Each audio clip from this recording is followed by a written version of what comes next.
stand. وہ ان کے خط بھی آیا تھا نا, 5 جو پابند سلاسل لیڈران ہیں ان کا خط بھی آیا تھا کہ آپ مذاکرات کی طرف جائیں, لیکن کیا کریں جب عمران خان صاحب مذاکرات کی طرف نہیں جانا چاہتے. وہ خود کہہ رہے ہیں کہ تصادم کی سیاست کی طرف جائیں. ان کے ٹویٹس آپ دیکھ رہے ہیں, اور ٹویٹس کوئی اور نہیں بلکہ ان کی بہنیں لے کر آ رہی ہیں پیغام, اور ان کی بہنیں ڈائریکٹ سوشل میڈیا پہ پہنچا رہی ہیں. تو یہ جتنی لیڈرشپ ہے اس ٹائم کی پی ٹی آئی میں, ان کا بھی ٹویٹ سے کوئی تعلق نہیں ہے. سو اگر عمران خان صاحب نہیں چاہ رہے تو آپ چاہ لیں یا کوٹ لکھپت والی لیڈرشپ چاہ لے, اس سے کیا ہوگا؟ نہیں, بالکل صحیح آپ کہہ رہی ہیں کہ اگر عمران خان صاحب کو ہی تو راضی کرنا ہے, عمران خان صاحب کو ہی تو اصل حقیقت بتانی ہے.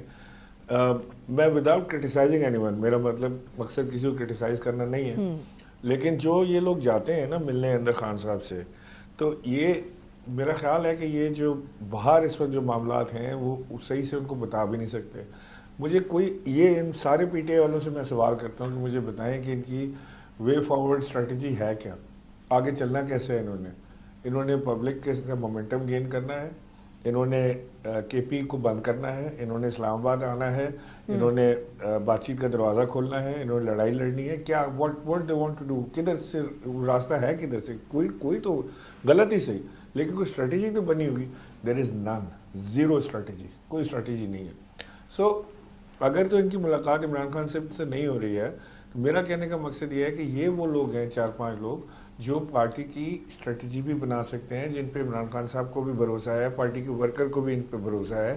یہ پولیٹیکلی سین ایلیمنٹ بھی ہے پارٹی کا, اور یہ بڑے تجربہ کار سیاستدان ہیں, بہت پرانے سیاستدان ہیں. یہ سارے بیٹھ کے کوئی نہ کوئی راستہ وضع کر سکتے ہیں. مجھے سمجھ نہیں آتی کہ کسی کو اس میں کیا تکلیف ہو سکتی ہے کہ اس میں اگر ہم پارٹی کی تکالیف کو کم کرنے کے لیے کوئی کام کریں تو. لیکن عمران اسماعیل صاحب, پہلے ان کو 10 سال کی سزا ہوئی, اینٹی ٹیررزم کورٹ نے جو ہے وہ ان کو سزا دی. آج عمران خان صاحب کو 17 سال کی سزا ہو گئی ہے. اس کے بعد بھی آپ دیکھتے ہیں کہ کوئی راستہ نکل سکتا؟ دیکھیں, راستہ تو مشکلوں سے ہی نکلے گا نا. اگر ہمیں نظر آ رہا ہوگا کہ بڑی آسانی ہے, اس میں سے راستہ نکل آئے گا تو نہیں نکلے گا.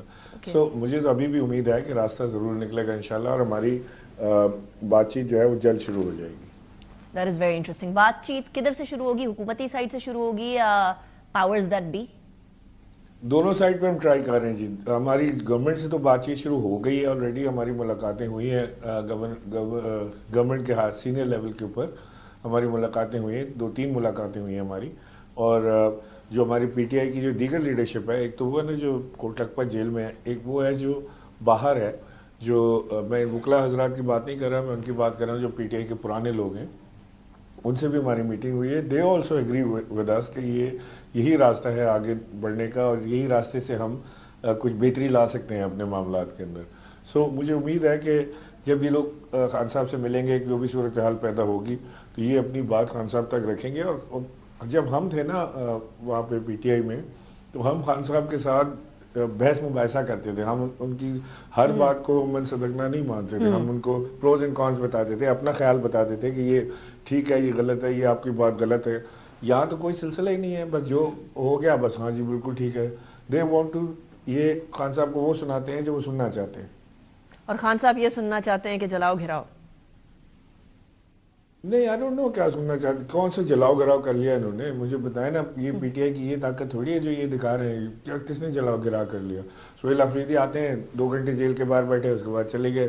وہ باقی تو کچھ ہو ہی نہیں رہا. کدھر سے جلاؤ گھراؤ ہوا, کدھر ہے کوئی جلاؤ گھراؤ نہیں ہے. ہو گیا نا, ختم ہو گیا نا عمران اسماعیل صاحب. اب تو پالیسی کچھ اس طرح کی نظر آ رہی ہے گورنمنٹ کی کہ اب اس طرح کی کوئی چیز الاؤ ہی نہیں کی جائے گی, اسلام آباد کی طرف بھی نہیں آنا الاؤ کیا جائے گا. تو noose has been tightened. Well, it was always tightened. ایسا نہیں تھا کہ کبھی وہ کھلا راستہ تھا کہ آ جائیں. ہم نے خود بڑے جلسے جلوس ریلیاں کی ہیں, ہمیشہ سے یہ لاٹھی, آنسو گیس اور یہ سب کا پتھراؤ, ان سب کا سامنا رہا ہے, گولیوں کا بھی سامنا رہا ہے. لیکن پارٹی کا ایک مومنٹم بلڈ کرنا ہوتا ہے. یہ اوور نائٹ نہیں ہوتا کہ وہ سلمان اکرم راجہ نے گھر سے کہہ دیا کہ جی پرسوں جو ہے ہم صبح جو بس جیل روڈ کو بند کر دیں گے, تو ایسے تو نہیں ہوگا. اس کا پورا ایک بلٹ اپ ہوتا ہے, پیچھے ایک مومنٹم ہوتا ہے. آپ جا کے گلی محلے میں اپنے لوگوں سے ملتے ہیں, ورکر سے ملتے ہیں. یہاں تو ورکرز رول گئے ہیں ان کے, تو وہ تو جیلوں میں پڑے ہوئے, ان کو پوچھ کوئی نہیں رہا, وکیل ان کے پاس نہیں ہے. دوسرے بھی دیکھ رہے ہیں کہ اشر یہ ہونا ہے تو ہم کیوں کریں کام. یہاں تو حد یہ ہے کہ اگر کسی کی بیل ہو جاتی ہے تو یہ اس کو بھی غدار ڈکلیئر کر دیں. 2 سال جیل کاٹی, بیل ہوئی, انہوں نے بولا کہ غدار ہے, بک گیا. تو وہ یہ کیا کرائٹیریا ہے وفاداری کا, کہ آپ جیل میں رہیں گے, ڈنڈے کھاتے رہیں گے تو آپ وفادار رہیں گے, ورنہ آپ غدار. اور یہ لیبل کون لگا رہا ہے؟ جو خود 1 منٹ کے لیے جیل نہیں گئے. یہ لیبل کون لگا رہا ہے؟ جو پاکستان سے باہر بیٹھ کے خود ساختہ اینکرز بنے ہوئے ہیں, اور اپنی سبسکرپشن کی خاطر نہ ان کو پاکستان سے پیار ہے نہ عمران خان سے پیار ہے.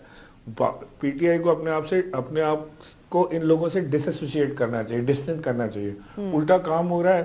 وہ عادل راجہ جیسے لوگوں کی ویلاگز اور جو ٹویٹس ہیں ساری اٹھا کے پی ٹی آئی کی اس پہ لگا دیتے ہیں, پی ٹی آئی آفیشیل کے اکاؤنٹ کے اوپر. That's very interesting. دیکھتے ہیں